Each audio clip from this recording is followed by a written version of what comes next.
د بونیر د بشاونۍ کلي د دې خړ په غاړه د 15 اگست تر سهاره پورې په لسګونو داسې کورونه وو چې هغه اوس سیلاب وړي دي. په دغه کورونو کې د میشتو کسانو مړي موندل شوي دي او د ځینې کسانو د مړو تلاش لا روان دی. د سرکاري شمیرو تر مخه په ټوله خیبر پښتونخوا کې د 300 نه زیات کسان وژل شوي دي او په بونیر کې هغې د مړو شمیره د 1.5 نه زیاته ښیي. خو د دې ځای ځایي خلک وایي چې یوازې په دې ځای کې د 100 نه زیات کسان سیلاب وړي دي او لسګونه کسان داسې دي چې د هغې مړي لا تر اوسه پورې نه دي موندل شوي. داسې خو د درې نه شروع کې دره ورته وایي بشونۍ کې حسابېږي د هغې نه والې او د بر کته چم دغه قبرستانه پورې کم سے کم نه 40-50 کورونه متاثره شوي وي.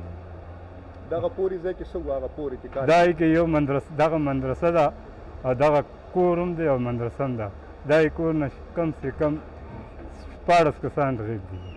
14 کسان څه دغه شوي دي او څه دا غیب دي.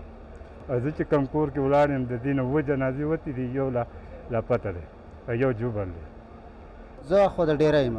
زما نوم دی نور محمد. زما په دغه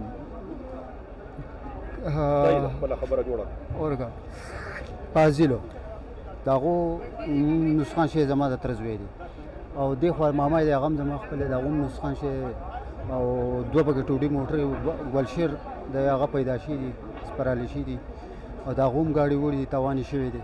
کورونه هم ټول وړي دي، تاوانې شوي دي. ګیرچ هم نړولې په تاوانې شوي دي.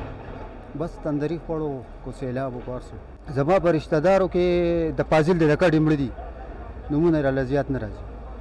زما را زړه ولګوټې دغه دی که نه خوشانه شوي. څونه کسان مړه یاره تقریبا یاره ټول کې جو دغه 80 یا 100 تقریب وي رشته دار.